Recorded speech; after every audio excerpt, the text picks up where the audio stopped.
창조가 창조받은 주위에서 타락하게 된 죄는 금하신 실과를 먹은 것입니다. 이렇게 말하고 있습니다. 아담과 하와가 지정의가 온전한 상태로 지으심을 받았습니다. 범죄하지 않은 거룩한 상태였는데 선과 악을 행할 자유능을 가지고 있었던 바로 그때 사단 마귀가 유혹을 하자 자기 의지로 하나님께서 금하신 선악을 알게 하는 나무의 실과를 따먹음으로 하나님의 명령을 어기는 것, 그래서 범죄하고 타락하게 되었습니다. 단순히 과일 하나 따먹은 걸 가지고 너무 하나님께서 심하게 대우하신다, 그렇게 말할 수 있는 것이 아닙니다.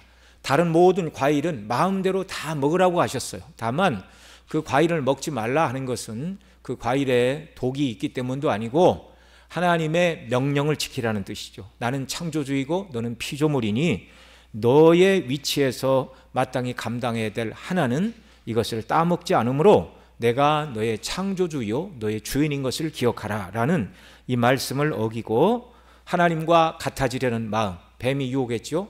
이 선악을 알게 하는 나무의 실과를 따먹으면 너희 눈이 밝아져 선악을 아는 일에 하나님과 같아진다 라는 유혹의 말을 듣고 하나님과 같아지려는 거역과 배반, 대적, 이것이 범죄한 근본적인 원인이 되었습니다.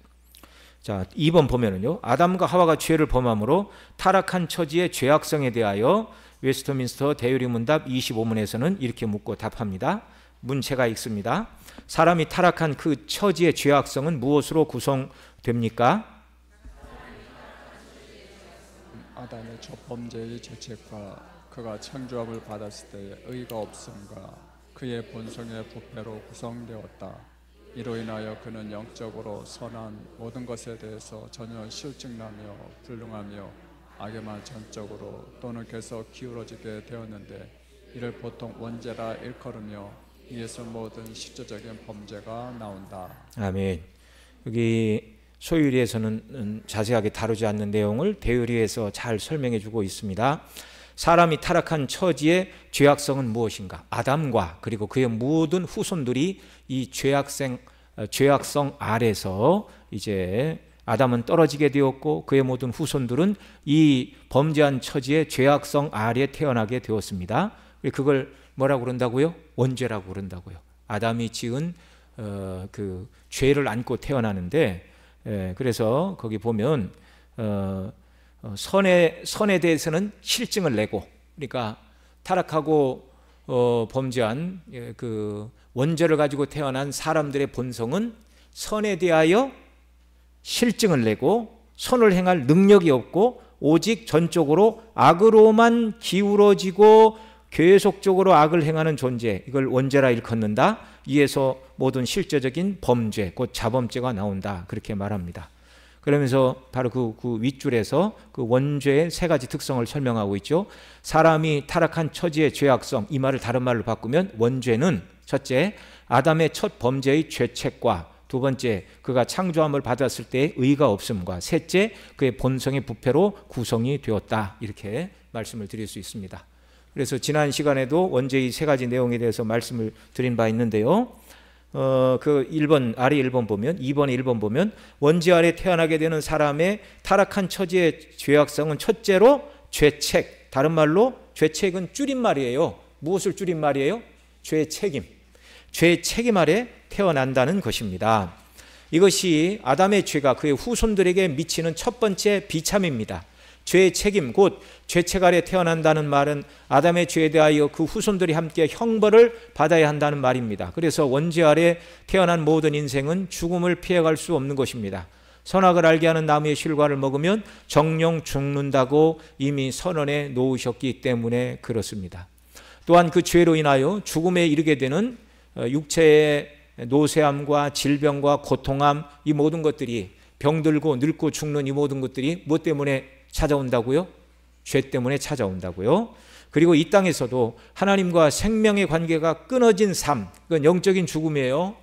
몸이 죽을 뿐만 아니라 영적으로 죽는 일이 이제 아담의 후손들 모두에게 일어났습니다. 에베소 2장 1절로 3절 같이 읽죠. 그는 허물과 죄로 죽었던 너희를 살리셨도다. 그때 너희는 그 가운데 행하여 이 세상 풍조를 따르고 공중 권세 잡은 자를 따랐으니 곧 지금 불순종의 아들들 가운데 역사하는 영이라. 전에는 우리도 다 그 가운데서 우리 육체의 욕심을 따라 지내며 육체와 마음에 원하는 것을 하여 다른 이들과 같이 본질상 진노의 자녀이었더니, 자, 죄와 허물로 죽은 상태, 영적으로 죽은 상태, 공중 권세 잡은 사단 마귀를 따르는 삶의 모습이 육체와 마음에 원하는 것을 행하는 본질상 진노의 삶을 살아가던 자들이었습니다. 그때에. 그런데 그리스도 예수 안에서 영적으로 죽은 자들을 살려주셨습니다. 결국 죽은 후 영적인 죽음의 실상인 하나님과 생명의 교통이 영원토록 끊어지는 지옥 형벌을 피할 수 없는 것이 그리스도 밖에 있는 자들의 실상입니다. 그게 아담의 죄 가운데 태어난, 원죄를 가지고 태어난 사람들이 죄의 책임 아래 놓여 있다라는 것. 그래서 그리스도를 통해서 구원받지 않으면 모든 사람은 이 영원한 지옥 형벌을 면할 수가 없는 것입니다. 두 번째, 원죄 아래 태어나게 되는 사람의 타락한 처지의 죄악성의 두 번째는 무엇을 잃어버렸다고요? 아담의 창조 시에 가지고 있던 원의를 상실한 상태로 출생한다는 점입니다. 그래서 우리가 앞서 읽어본 대요리문답 25문에서는 뭐라고 그랬어요? 그가 창조함을 받았을 때의 의가 없음과, 그러니까 원의를 잃어버린 상태로 태어나는데 이 원의가 없는 모습은 두 가지라고 그랬어요. 첫째는 하나님에 대한 무지의 상태. 그래서 로마서 3장 11절에서 하나님을 찾는 자도 없고, 인간의 머리로 아무리 하나님을 찾아 나서도 이방 종교에서 만들어낸 그런 신들의 개념들에 거기까지밖에 이르지 못합니다. 네, 거기까지밖에 이르지 못하는 겁니다. 오직 하나님께서 성경을 통하여 자존하시고 자족하시고 전지전능하시고 무소부재하시고 공의로우시고 의로우시고 또한 긍휼과 자비와 사랑이 무한하시고 무궁하시고 불변하시는 분이라고 성경을 통하여 인생들에게 가르쳐 주시지 않았다면, 여러분, 세상에 수많은 종교가 있지만 성경이 말하는 것처럼 하나님의 개념을 명확하게 깨달은 어떤 종교가 있어요? 없어요. 왜 그래요? 원죄 아래 의를 상실했기 때문에 하나님을 찾지 않습니다. 하나님을 알 수가 없어요. 그 다음 원의를 상실한 두 번째 상태, 선을 행할 수 없는, 선을 행함에 무능한 자들로 태어난다는 것입니다. 로마서 3장 12절에서 뭐라고 그래요? 선을 행하는 자 없나니 하나도 없도다. 하나도 없도다.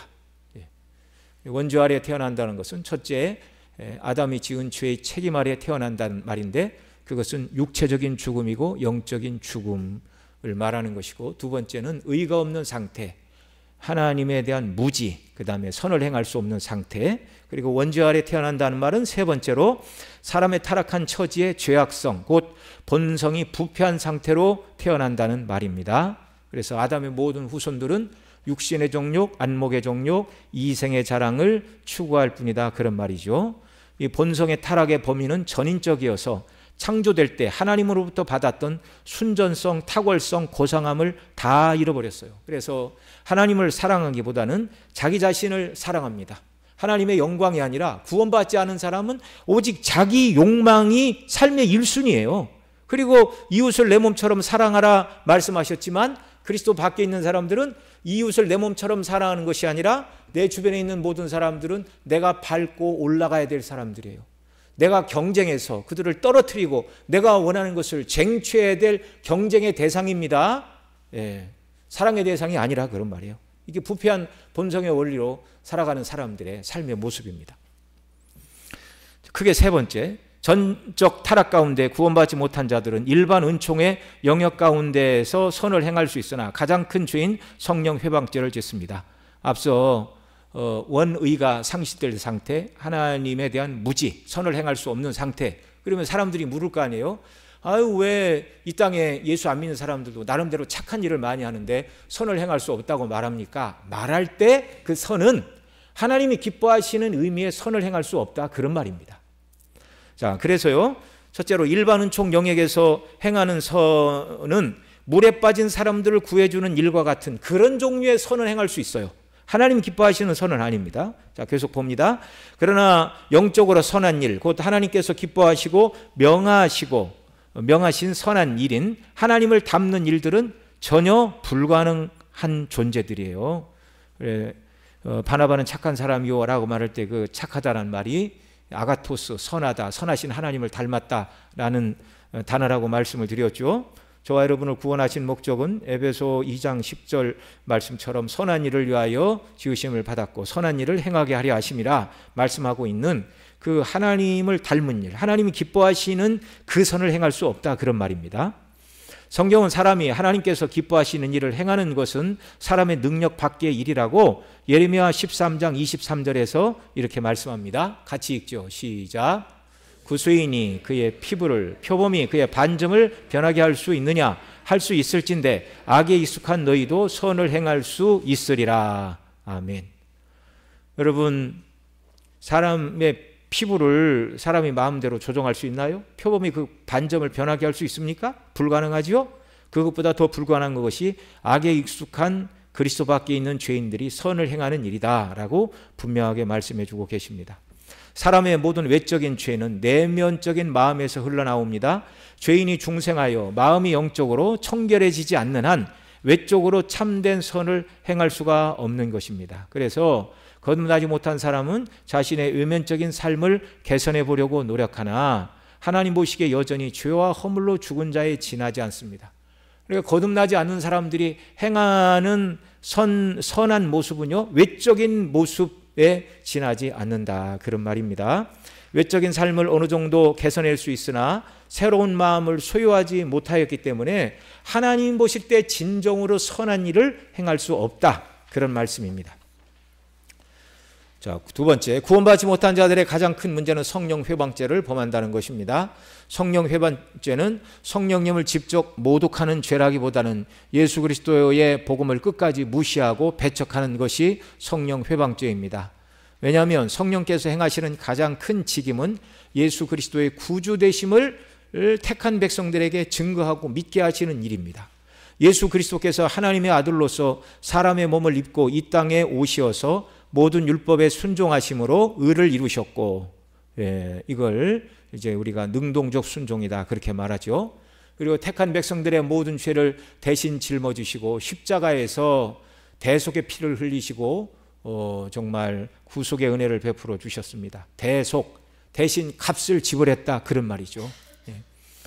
아이들한테는 예수님이 그 피로 우리 죄를 씻어 주셨습니다, 그렇게 말하지만 어른들에게는 예수님의 십자가의 죽으심이 우리의 죄값을 위한 죽음이었습니다. 그러니까 대신 예수님이 피 흘려 당신의 목숨으로 우리의 죄값을 대신 치러주셨어요. 이게 뭐라고요? 대속이라고요.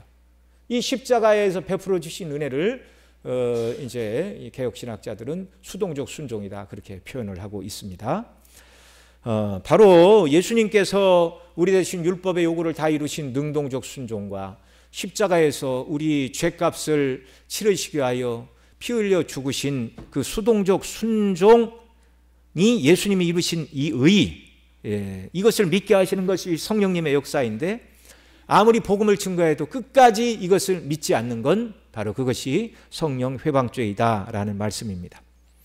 그러나 구원받지 못한 자는 택한 백성이 아니기에 이 놀라운 대속의 사실을 믿지 못하고 은혜밖에 있을 뿐입니다. 성령 회방죄는 악의적으로 복음을 배척하고 멸시하고 할 수만 있으면 복음을 쓸모없는 것으로 만들려 하는 것입니다. 그러나 이런 죄악에도 불구하고 그 사람이 회개하고 예수님을 믿으면 용서받고 구원받아 하나님의 백성과 자녀가 되는 것입니다.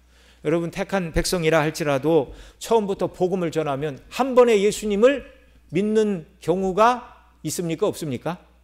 있지요. 그러나 모든 사람이 택한 백성이라 할지라도 복음을 전하면 한 번에 다 예수님을 믿고 구원받습니까? 그렇지 않아요. 그렇지 않아요. 하나님 정하신 때가 있어요. 그래서 복음을 전하면 말도 안 되는 소리 하지 말라고 계속 핍박하고 방해하고 이러던 사람들의 심령 가운데 하나님의 성령께서 택한 백성이라면 역사하사 정말 그 말씀이 늘 기억나고 그 말씀 가운데 이제 택한 백성들을 찾으시는 그런 은혜를 주십니다. 저 옛날 그 일제 시대 때 최권능 목사님인지 이름은 잘 생각이 안 나는데 일본 순사가 말을 타고 지나가니까 예수천당 불신지요 소리를 지르니까 말이 이렇게 놀래갖고 휘휘잉 그러고 벌떡 일어나잖아요. 거기 떨어져가지고 이 목사님을 끌고 와서 엄청 때렸다는 거예요. 그런데 자다가 잘라고 누우면 예수천당 불신지요. 네. 이런 말이 계속 떠오르니까 결국은 예수님을 믿었다. 이제 그런 얘기들이 전해집니다. 누구나 택한 백성이라 할지라도 한 번 복음을 전했다고 그 사람이 복음을 듣고 회심하는 것은 아닙니다. 그러니까 우리가 주변에 있는 모든 사람들 예수님 믿으라고 권고했지만 바늘 하나도 안 들어갈 것 같은 사람이라도 우리는 몰라요. 택함을 받았는지 안 받았는지. 그래서 우리가 할 일은 뭡니까? 계속해서 그리스도의 복음을 전하고 그리스도의 사랑을 계속해서 나타내는 일을 성도들이 감당해야 하는 것입니다. 자, 3번이 작은 3번. 오늘날 그리스도 밖에 있는 현대인들은 오랫동안 진리의 기준으로 받아오던 성경의 권위를 부정하기 시작했습니다. 이제 계몽주의가 시작이 되면서 그 이전에는 성경은 절대적인 하나님의 말씀이라고 거듭나지 않은 사람들도 그걸 인정을 했어요. 다만 그것을 진리로 받지 않고 살지 않는 것뿐이지. 그런데 시대가 변해오다가 절대 권위, 성경은 하나님의 말씀이라는 생각을 사람들이 떨쳐버리기 시작했습니다. 성경은 하나님의 말씀이 아니다 이렇게 말하고 오늘날 신정통은 성경에는 하나님의 말씀도 있다 이제 그렇게 말하는 그런 웃지 못할 시대가 되었습니다. 여러분, 성경의 권위, 그 성경이 하나님의 말씀이라는 절대 진리를 부정하자 인간들이 더 행복해졌을까요? 그렇지 않습니다. 인간이 구원받아야 될 죄인임을 부정하자, 성경의 권위를 부정하면 죄와 죄가 아닌 것을 판단할 기준은 이제 사람이 되는 거예요. 사람이 생각할 때, 그러니까 절대 기준을 믿지 않으니까 나는 뭐 그렇게 다른 사람에게 해를 끼친 적이 없어. 그래 나는 죽은 다음에도 지옥은 안 갈 거야. 이게 그리스도 밖에 있는 사람들이 멸망을 앞에 두고도 편안하게 자기 자신을 속이고 있는 그런 모습들입니다. 성경의 권위를 부인하면 인간은 구원받아야 될 죄인이 아니라 자기 능력으로 무엇이든지 할 수 있는 존재라고 착각을 합니다. 그래서 자기 욕망을 위해서만 살아가는 천박한 자리에 떨어지고 말았습니다. 현대인들이 성경의 권위를 부인하고 하나님 앞에서 죄인됨을 부정하자 이 세상은 더 아름답고 살기 좋은 곳으로 변모한 것이 아닙니다. 현대 정신은 인본주의 사고방식으로 하나님 중심의 신본주의를 대체한 것입니다. 이 인본주의는 하나님께서 세계를 다스리시는 것이 아니라 모든 일의 결정권자는 누구라고요? 사람이라는 주의입니다. 인본주의에 입각하여 더 이상 하나님의 뜻을 쫓아 바르게 살고 그렇지 않으면 심판을 받게 된다는 생각을 하지 않게 되자 세상이 더 살기 좋은 곳으로 변모하였습니까? 하나님 앞에 죄인이라는 죄의식을 다 떨쳐버리고 사람들이 살아가니까 이 세상이 더 좋은 곳이 되었어요? 그렇지 않아요.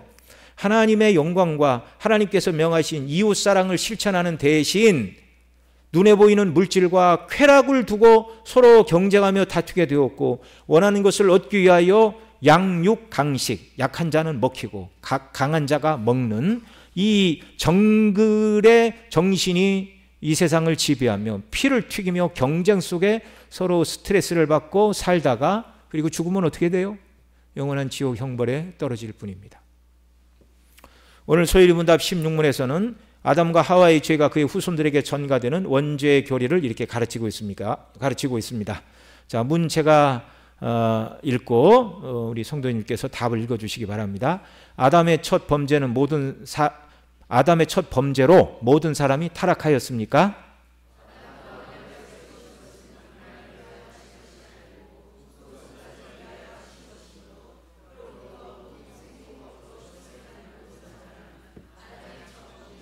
아담 안에서 죄를 지었으며 그와 함께 타락하였습니다. 네, 자 그렇습니다. 아담은 인류의 시조일 뿐만 아니라 인류의 또한 뭐였다고요? 대표였다고요. 아담 안에서 전 인류가 있었고 모든 인간은 아담에게서 나오게 되었습니다. 이 사실을 사도행전 17장 26절에서는 이렇게 말해요. 같이 읽습니다. 인류의 모든 족속을 한 혈통으로 만드사 온 땅에 살게 하시고 그들의 연대를 정하시며 거주의 경계를 한정하셨으니, 자 인류의 모든 족속을 무엇으로 만드셨다고요? 한 혈통으로 온 인류는 한 혈통 아담의 후손입니다. 하나님께서 아담과 언약을 맺으실 때에 하나님께서는 아담 안에 있고 아담 후에 있을 온 인류를 아담과 맺으신 행위 언약 아래 모든 일을 다 소환하시고, 물론 저와 여러분들은 육체로 있지는 않았어요. 그러나 아담이 언약의 대표로 하나님 앞에서 행위 언약을 맺은 인류의 대표가 되었다, 그런 말입니다. 그런 의미에서 아담은 온 인류의 대표로서 하나님께 언약을 받은 것입니다. 아담의 첫 범죄는 아담과 함께 범죄한 그의 후손들로 죄인이 되게 하는 것이었습니다. 아담은 우리 시조이기 때문에 아담의 첫 범죄는 전 인류의 모든 죄의 뿌리가 됩니다. 그래서 소위문답 16문 답에서 그로부터 보통 생육법으로 출생하는 모든 사람은 아담의 첫 범죄 시에 아담 안에서 죄를 지었으며 그와 함께 타락하였습니다 라고 가르치고 있는 것입니다. 샘 근원이 오염되면 그 근원으로부터 흘러나오는 모든 물이 오염된 물입니까? 깨끗한 물입니까? 오염된 물이죠. 오염된 물. 그러니까 그 샘 근원에 이렇게 기생충이 알을 나눴으면 거기 다 퍼져 있어요. 샘 근원에 누가 독을 풀어놨으면 그 독이 섞인 물이 계속 흘러 내려갑니다. 그 물이 몇 킬로쯤 가면 독이 없어지나요? 없어집니까? 안 없어집니까? 해독제를 타지 않는 한은 그 독이 없어지는 게 아니에요. 자, 죄는 실제로 사람을 더럽히고 오염을 시킵니다. 욥기 14장 4절에서 욥이 기도하면서 이렇게 말해요. 거기 같이 읽습니다. 누가 깨끗한 것을 더러운 것 가운데서 낼 수 있으리까? 하나도 없나이다. 이렇게 기도하였는데, 죄인으로 태어난 인생은 하나님 앞에서 완전히 깨끗한 행실을 행할 자가 있다고요? 없다고요? 그럴 자가 없습니다. 그런데 그리스도 안에서 우리를 구원해 주신 것입니다. 아담 한 사람으로 시작된 죄가 모든 인류를 죄 아래 태어나게 만든 것에 대하여 사도 바울은 로마서 5장 12절에서 분명하게 말합니다. 같이 읽죠. 그러므로 한 사람으로 말미암아 죄가 세상에 들어오고 죄로 말미암아 사망이 들어왔나니 이와 같이 모든 사람이 죄를 지었으므로 사망이 모든 사람에게 이르렀느니라, 이렇게 말씀해 주고 계십니다. 여기서 말하는 모든 사람이 죄를 지었으므로 사망이 모든 사람에게 이르렀다라는 말씀을 어떻게 받아들이는가에 따라서 신학적인 견해가 달라집니다. 물론 개혁주의에서는 모든 사람이 죄를 지었으며 사망이 모든 사람에게 이르렀다는 말씀을 인류의 대표인 아담의 범죄에 모든 인류가 함께 죄를 짓고 그래서 죽음이 모든 사람 위에 왕노릇하게 되었다라고 이 부분을 설명을 하고 그렇게 봤습니다. 왜냐하면 사람이 생각할 때 죄가 하나도 없다고 볼 수 있는 갓난아기들과 태중의 태아가 죽는 경우가 있기 때문입니다. 죄의 결과가 죽음이라는 것을 현대인들은 인정하려 들지 않고 그것을 별개의 것이라고 주장하고 싶어하나 성경은 분명히 말해요. 사망은 뭐의 결과라고요? 죄의 결과라고요. 성경은 아담의 범죄로 사망이 아담과 그의 후손들에게 닥치게 되었다는 것을 너무나 분명하게 설명해 주고 계십니다. 아담의 죄가 그의 후손들에게 전가된다는 것을 부인하는 자들이 있습니다. 누구냐면 펠라기우스. 펠라기우스는 아담의 죄가 후손에게 전가된다는 원죄의 교리를 부정합니다. 펠라기우스는 모든 사람은 순수한 영혼을 가지고 태어나며 죄는 모방을 통해서만 발생한다고 주장했습니다. 그래서 그는 예수 그리스도가 없이도 순수한 영혼을 가지고 태어난 사람이 하나님이 주신 계명을 완전히 순종함으로 자기 의로 구원받을 수 있다, 이렇게 주장했어요. 그것이 가능하면 하나님께서 예수님을 이 땅에 뭐하러 보내십니까? 성경은 분명히 말하죠. 의인은 없나니 하나도 없다고. 하나님을 찾는 자도 없고 선을 행하는 자도 없다고 성경은 분명히 선언하고 있어요. 네. 그러니까 이 펠라기우스는 잘못 생각한 거예요. 잘못 생각한 거. 또한 그는 인간마다 자신의 인격으로 죄를 지으며 그에 따라오는 사람은 그 사람이 지은 죄의 결과라고 주장을 하였습니다. 하지만 우리의 경험은 원죄가 사실임을 보여주죠. 순수하다고 여기는 어린아이들의 행동을 자세히 살펴보면 누구든지 그들의 마음에 죄의 씨앗이 심겨져 있음을 확인할 수 있습니다. 아이들이 태어날 때부터 본성의 원리, 육신의 종욕, 안목의 종욕, 이생의 자랑의 원리를 따라 아이들이 살아간다는 걸 알아야 돼요. 그래서 그 천사 같은 아이들이면 먹을 거 엄마가 주면 서로 먹으라고 나눠주고 이래야 되잖아요. 그런 애들 봤어요? 엄마가 먹을 거 가운데 놔주면 어떡합니까? 먼저 손 뻗은 애가 주인이야. 네. 나눠주는 거 봤어요? 네. 이제 교육을 받은 사람은 나눠주지요. 체면이 있고 점잖게 나눠주지만, 나눠주면서도 저 사람 없으면 혼자 먹을 텐데 이게 죄예요, 이게. 네. 제가 여러 번 말씀을 드렸지만 자녀들을 이렇게 키우다 보면 애들이 가장 먼저 배우는 말이 네, 알겠습니다. 그 말이 아니에요. 아니, 싫어를 제일 먼저 해요. 입 밖에서. 엄마 아빠라는 말보다 더 먼저 해요. 네. 그 아이가 특별히 별나서 그런 게 아니라 아담의 후손은 다 그렇습니다.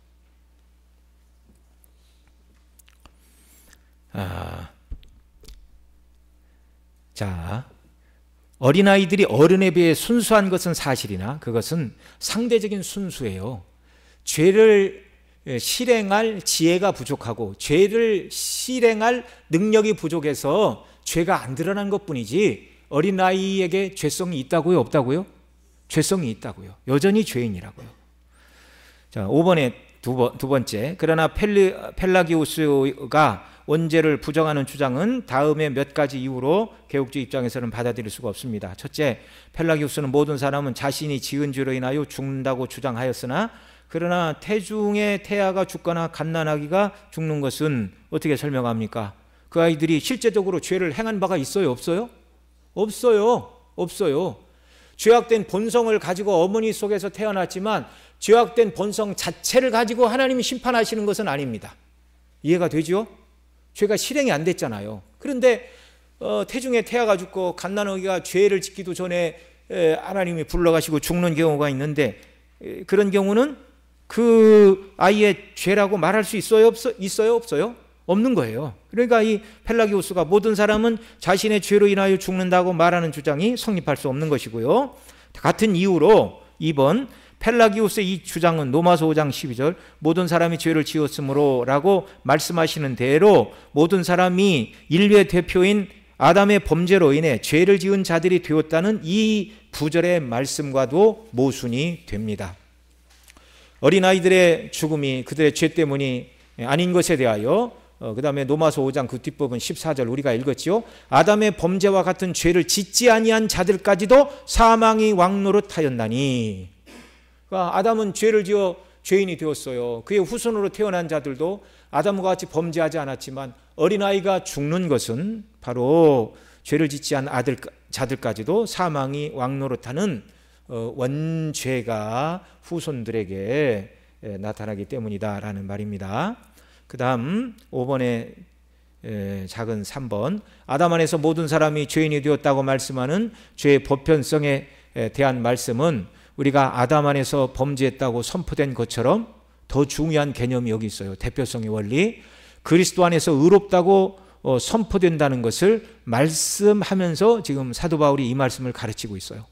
우리가 하나님 앞에서 의롭게 되는 것은 우리 자신의 의로운 행위가 아니라 앞서 말씀드린 대로 예수 그리스도를 믿을 때 예수님이 율법대로 완전히 순종하신 능동적 순종, 우리 죄를 대신 짊어지시고 십자가에서 죄값을 다 치르신 수동적 순종을 믿을 때 그 의를 예수님의 것을 우리 것으로 여겨주시는 것, 새 언약의 머리가 되신 예수님이 행하신 그 일을 우리 것으로 여겨주시는 이 대표성의 원리를 지금 설명하면서 아담 안에서 모든 인생이 죄인이 되었다는 걸 말하고 있습니다.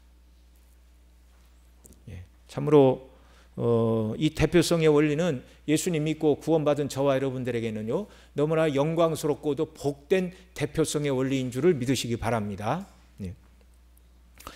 펠라기우스주의의 견해는 모든 사람이 죄를 지었으므로 라고 말할 때 죄를 지었다는 동사의 시제인 부정 과거와 어울리지 않습니다. 그러니까 여기 모든 사람이 죄를 지었으므로 라고 말할 때 죄를 지었다라는 동사가 부정 과거예요. 과거 어느 때 죄를 범했다 그런 말입니다. 그러니까 펠라기우스처럼 모든 사람이 죄를 지었으므로 누군가는 죄를 지어서 자기 죄 때문에 죽는다 그 말이 아니라 아담의 모든 후손들은 태어나기 전에도 이미 죄를 지은 자로 인정이 된다라는 말이에요. 이 부정과거형을 쓰고 있기 때문에 부정과거는 과거 어느 시점에서 모든 사람이 다 죄를 지었다는 말입니다. 바로 아담 안에서 말입니다. 이 구절은 펠라기우스 주의자들과 같이 모든 사람이 실제 죄를 짓고 있다는 말씀의 의미가 아닙니다. 이런 의미들로 원죄를 부정하는 펠라기우스의 견해를 개혁주의에서는 받아들이지 않는 것입니다. 개혁주의 입장의 원죄 교리는 다음과 같이 크게 보면 두 가지가 있어요. 첫째, 어거스틴은 원죄에 대하여 사실주의 또는 시 견해를 말했습니다. 이 견해는 중세와 현재에도 많은 신학자들이 주장하는 바인데, 신체적 의미에서 모든 세대가 아담의 범죄 당시 아담 안에 있었고 인류가 아담 안에서 죄를 지었다는 주장입니다. 현실적으로 우리가 아담 안에서 태아로 있었다 해도, 씨로 존재했다 해도 아담의 죄에 대하여 의식한 것이 아니나, 이 견해를 쉽게 부인할 수 없는 것은요, 히브리서 7장 9절로 10절에서 이렇게 말씀해요. 레위와 멜기세덱과 아브라함의 예를 들어서, 여러분, 레위 지파가 이스라엘 다른 지파한테 11조를 받잖아요. 그런데 레위 지파도 아브라함 안에서 멜기세덱에게 11조를 바쳤다. 그 내용을 말하고 있는 내용입니다. 자, 거기 9절부터 같이 읽죠. 시작. 또한 10분의 1을 받는 레위도 아브라함으로 말미암아 10분의 1을 바쳤다고 할 수 있나니, 이는 멜기세덱이 아브라함을 만날 때 레위는 이미 자기 조상의 허리에 있었음이라 라고 말씀해 주고 있습니다. 여러분, 레위의 아버지가 누굽니까?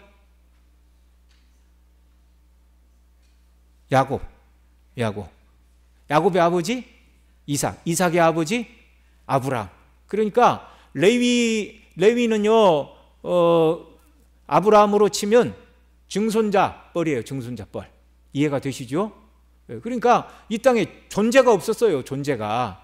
이 아브라함이 멜기세덱을 만나는 것이 창세기 14장 아닙니까? 아들을 낳을 때는 이제 21장 뒤로 가서 아들을 낳았어요. 그러니까 이삭도 낳기 전에 아들도 없는 증손자 시대 레위도 아브라함 안에서 멜기세덱에게 11조를 바쳤다. 지금 이렇게 말하고 있어요. 히브리서 기자가. 자, 이해가 되시죠? 이 원리에 따라서 전 인류가 아담 안에 있었고, 그래서 아담이 범죄할 때 모든 인류가 아담과 함께 범죄했다라는 이 사실주의 또는 시 견해를 어거스틴이 말했습니다. 네. 그 다음에 원죄에 대해서 대다수 개혁주의자들은 아담의 대표성과 아담과 그의 후손의 연합설을 지지합니다. 이 견해는 아담이 인류의 대표로서 죄를 범함으로 모든 인류가 사망 안에 처하게 되었다는 것으로서 연합설 페더럴리즘이라고 말하는데요. 로이즈 존즈는 이 요점에 대해서 그리스도의 의가 우리에게 전가되는 것과 똑같은 방식으로 아담의 죄도 우리에게 전가된다. 물론 우리는 아담으로부터 죄악된 본성을 이어받는다. 그러나 이 본성이 우리를 정죄하는 것은 아니다. 우리를 정죄하고 우리를 사망에 얽매게 하는 것은 우리가 아담 안에서 모든 죄를 지었고 우리가 모든 죄에 책임을 졌다는 사실이다. 우리의 이 모든 괴로움을 불러일으키는 것은 우리가 아담과 맺은 연합이다. 또한 우리의 구원이 있게 하는 것은 앞에 연합에 상응하는 그리스도와 맺은 연합이다. 예수님이 새 언약의 대표가 되어서 그 예수님을 믿는 자들의 모든 죄의 문제를 완전하게 해결해 주셨습니다. 이 견해의 요점은 아담이 인류를 대표했기 때문에 아담이 죄를 범했을 때 아담만 판단받는 것이 아니라 인류도 판단을 받았고, 아담이 죄를 지었기에 사망이 모든 사람에게 임했다는 것입니다. 이 원죄의 교리를 인정하지 않는 이 세상 사람들은요, 어린아이가 죽는 것에 대해서 다음 두 가지로 설명을 할 수 있을 것입니다. 첫째로, 만일 원죄 교리를 부정하고 죄 없는 아이들의 죽음을 설명하려 한다면 악의 영원성이라고 해야 할 것입니다. 이 말은 죄를 범하지 않은 자들에게도 악이 역사하여 사망을 가져온다는 주장입니다. 이 견해가 사실이라면 도덕은 사라지고 이 땅은 죄를 죄라 부를 수 없고 악을 악으로 부를 수 없는 혼돈만 가득한 세상이 되고, 그러니까 악의 영원성, 잘못하지 않아도 그 사람이 정말 죽을 수도 있고 고통을 당할 수도 있다. 악이 이 세상을 주장하는 원리다. 이렇게 말한다면 이 세상에서 그 어느 누구에게 선하고 착하고 의롭게 살라고 얘기하는 것이 가능해요? 불가능한 얘기예요? 불가능한 얘기, 의미 없는 얘기예요. 성경의 교훈에 따르면 하나님을 대적한 사단 마귀가 악의 근원인데, 이 견해를 받아들이면 피조물에 불과한 사단 마귀가 하나님의 자리에 앉아서 악으로 세상을 통치하는 것이라고 말하는 것과 같은 것이 될 뿐입니다. 그래서 이런 견해는 받을 수가 없어요. 여러분, 어거스틴이 젊은 날 마니교에 빠져가지고 한참 방황을 했는데, 마니교의 사상이 이겁니다. 선한 신과 악한 신, 두 신이 있어서 선한 신과 악한 신이 싸워서 선한 신이 이기면 이 세상은 전쟁도 없고 사람이 사랑 가운데 평안을 누리게 되고, 그러나 악한 신이 세력이 세어져서 선한 신을 이기게 되면 이 땅에 질병과 기근과 가난과 전쟁과 갈등이 세상을 지배하게 된다.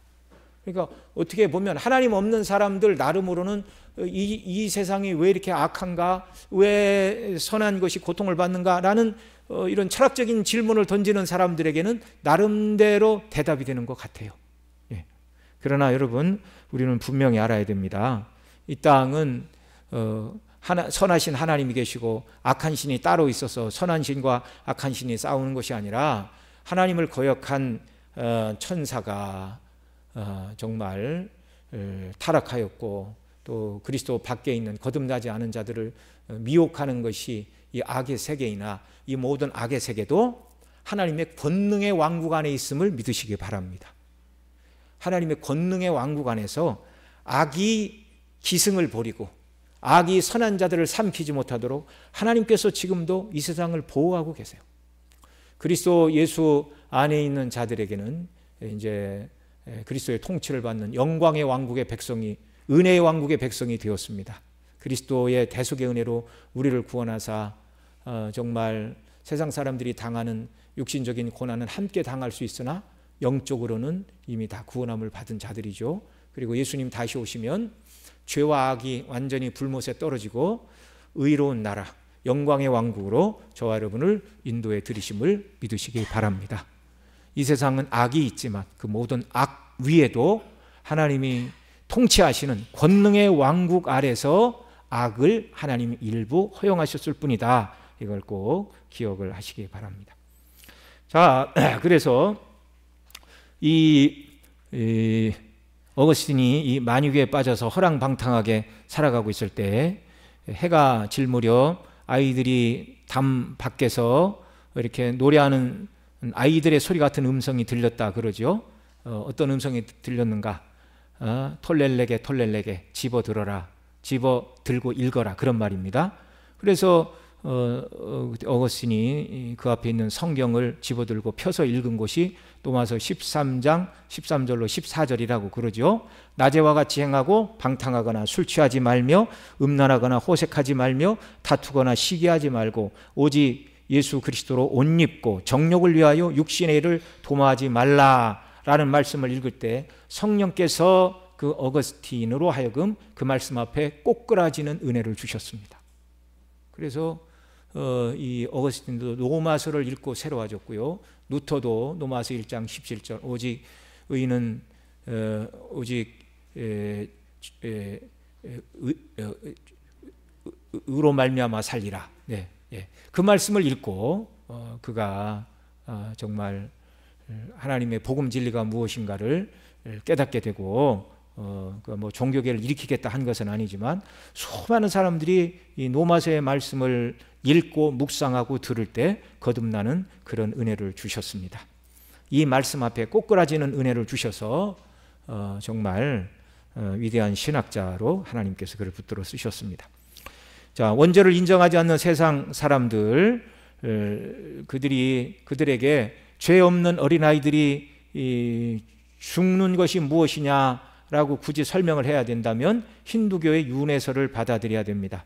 태아가 태중에서 또는 갓난아기가 죄 없는 상태에서 죽는 것은 윤회설을 말하는 사람들은 전생의 죄 때문이다, 그렇게 설명할 수 있어요. 그러나 이 견해는 인생의 실제의 문제를 풀 수가 없고 다만 계속되는 다음 생으로 문제의 해결을 미루는 방식이 될 뿐인데 언젠가는 다시 죄와 죽음의 문제에 필연적으로 부딪힐 뿐입니다.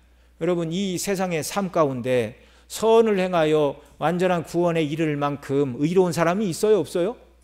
없어요. 그러니까 윤회설이 사실도 아니고 그냥 사람이 만들어낸 견해이지만, 윤회설을 가지고 한번 생각을 해보세요. 사람이 이 땅에 태어나서 선을 행하고 의를 행하면 더 고상한 존재로 태어나고 죄를 지으면 더 나쁜 존재로 태어난다. 그래서 그 카스트 제도도 맨 불가촉 천민으로 태어난 건 너희들이 전생에 죄가 많아서 그런 것이니 당해라. 모든 사람이 그렇게 인식을 하고 인권을 보호하지 않는 거예요. 아이들이 어려서 죽으면 전생에 죄가 많아서 일찍 죽었다 이렇게 말합니다. 얼마나 합리적이고 설명하기 편해요. 그런데 여러분 한번 생각을 해보십시오. 이 땅에 태어난 사람 중에 그 사람의 행위에 따라서 선을 행했으면 더 좋아지고 악을 행했으면 나빠진다라고 가정을 해보면 대부분의 사람, 아니 거의 모든 사람이 이 땅에 태어나서 죽을 때까지 행한 그 행위를 가지고 다음 생에 태어난다면 더 좋아지겠어요? 더 나빠지겠어요? 좋아지겠어요? 나빠지겠어요? 나빠지지요. 나빠지죠. 말할 필요도 없이 계속해서 가장 밑바닥의 단계로 인생들이 꺼져갈 뿐이에요. 윤회설을 주장한다고 그러면. 그러나 그건 가설이지 사실이 아닙니다. 하나님을 알지 못하니까 하나님이 누구시고 모든 만물을 지으시고 인생을 지으신 하나님이 누구시고 그 하나님께서 인생을 향하여 뜻하신 바가 무엇인가를 모르니까 사람의 머리로 고민하다 보니까 왜 죄 없는 사람이 죽어야 되는가? 그걸 이제 합리적으로 나름대로 설명하다 보니까 하려고 보니까 이제 윤회설 같은 얘기를 하는 거예요. 윤회설 같은 얘기를 하는 거예요. 여러분 이게 성경의 진리 이외에는 다 사단 마귀로부터 온 것임을 우리가 알아야 됩니다. 자, 언젠가는 윤회설을 주장하는 자들도 계속 사람이 거듭거듭 태어난다 할지라도 결국 인생은 죄와 악으로 달려가게 되어 있고 더 좋지 않은 곳으로 떨어질 뿐이에요. 윤회설이 사실도 아니지만. 자, 그리고 말도 안 되는 그들의 교리들, 그들이 힌두교가 믿는 최고의 신은 브라만이라고 지난번 말씀을 드렸잖아요. 창조의 신 브라만, 유지의 신인 비슈누, 그리고 파괴의 신인 시바, 뭐 그런 신이 있다. 그들도 삼위일체를 말합니다. 그런데 그 유지의 신인 비슈누가 바다 위 뱀을 베고 누웠는데 그의 배꼽에서 연꽃이 피었고 연꽃에서 창조의 신인 브라만이 나왔다. 제가 지난번 말씀을 드렸죠. 창조의 신이 브라만인데 창조의 신이 나온 연꽃은 뭐고 또 뭐 그 비슈누가 베고 있던 뱀은 뭐고 도대체 이거 뭐가 어떻게 되는 겁니까? 예. 아무도 성경 이외에서는요 인생과 우주의 기원에 대해서 아무도 말할 수가 없어요. 힌두교는 사람의 상상력으로 만들어낸 종교다, 이렇게 우리가 이해를 해야 됩니다. 자, 8번 오직 유일하고 타당한 설명, 원죄에 대해서, 죄 없는 자들이 죽는 이 난제에 대해서 해결할 수 있는 오직 유일하고 타당한 설명은 오늘 본문 로마서 5장 12절로 14절에서 사도 바울이 가르치는 바와 같습니다. 아담은 하나님에 의하여 인류의 대표로 임명을 받았으므로 아담이 서면 우리도 서고 아담이 넘어지면 우리도 그와 함께 넘어지게 된다는 것입니다. 아담은 타락하였습니다. 그래서 사망이 모든 사람에게 임한 것입니다. 이 교리에 대하여 어떤 사람은 그것은 불공평한 것 아닌가, 하나님께서 대표성의 원리로 모든 사람에게 죽음이 임하게 하신 것은 잔인한 것이 아닌가라고 불평할 수도 있을 것입니다. 그러나 이 대표성의 원리는 자비롭고 은혜로우신 하나님의 방식입니다. 아담의 후손 중 어느 누가 아담은 범죄했으나 나는 하나님의 뜻에 온전히 순종하여 나의 의로 구원을 받을 수 있었는데 왜 하나님이 나를 아담하고 같이 묶어놨나, 이렇게 말할 수 있는 사람이 있어요? 그럴 사람이 있습니까? 없습니까? 여러분, 우리 시조 아담을 하나님께서 온전하게 창조하셨어요. 우리보다 못한 존재가 아니에요. 다른 말로 바꾸면 아담이 범죄하고 타락했다면 모든 인류도 결국 그 길로 갈 수밖에 없다는 거예요. 자, 그런데 아담 안에서 모든 인류가 범죄하여 하나님의 진노와 심판 아래 놓이게 되었으나 그러나 감사한 것은 하나님께서 예수 그리스도를 인류의 언약의 두 번째 머리로 세워주셨다는 말입니다. 그래서 하나님은 모든 인류가 아담 안에서 범죄한 자들로 여기실 뿐만 아니라 그리스도 예수 그리스도의 십자가의 대속의 죽으심의 은혜를 성령의 역사로 믿는 모든 자들을 그들의 예수 그리스도로 하여금 그들의 언약의 머리가 되게 하시고 새 언약의 대표가 되신 예수 그리스도께서 이루신 완전한 의를 그 예수님을 믿는 자들에게 전가해 주심으로 말미암아 예수 그리스도의 의를 보시고 하나님의 우리를 의롭다 하시고 하나님의 백성과 자녀가 되게 하셔서 영원토록 천국에서 영생을 누리는 복락을 베풀어 주셨습니다. 여러분, 이것이 우리가 영원토록 찬미해야 될 감사의 제목이에요. 만일 죄성을 가지고 태어난 우리를 향하여 펠라기우스처럼 자기가 선을 행한 자기 의로 구원을 받아야 된다라고 하나님이 말씀해 주셨다면 단 한 사람이라도 하나님이 원하시는 수준의 의를 행하여 율법을 다 지켜서 구원에 이를 사람이 한 사람은 있다고요? 없다고요? 없어요. 한 사람도 없다고요. 한 사람도. 단 한 사람도. 하나님께서 우리를 의롭다고 하실 때는 저와 여러분이 행한 것은 하나도 계산에 넣지 않고 예수님이 이루신 완전한 의, 능동적 순종과 수종적 순종, 그것만 보시고 우리를 의롭다고 판단해 주시는 것입니다. 그러니 대표성의 원리야말로 정말 죄인들에게 베푸신 하나님의 긍휼과 사랑과 자비의 은총이에요. 이 믿음 안에서 하늘로 부르심을 받은 자들은 이미 이제 이 땅에서 예수님이 다 천국 가던 자들은 부활의 몸을 입을 소망을 가지고 지금 낙원에 거하고 있으나 이미 그 영혼들은 아브라함 품에 안식을 누리고 있으며 구원의 기쁨과 감격으로 계시록 14장에서 말씀하시는 대로 어린 양 예수 그리스도와 함께 새 노래를 부르며 하나님께 영광을 돌리며 받은 구원을 감사하고 있다는 것을 기억해야 됩니다. 이 영광스러운 모습이 불원관에 저와 여러분의 모습이 될 것이며 주님 재림하시는 날 영광스러운 몸을 입고 저와 여러분이 영원토록 주 앞에서 영생의 복락을 누리게 될 것입니다. 이것이 새 언약의 머리가 되시는 예수 그리스도 안에서 안에 있는 구원받은 자들, 저와 여러분의 참된 소망입니다.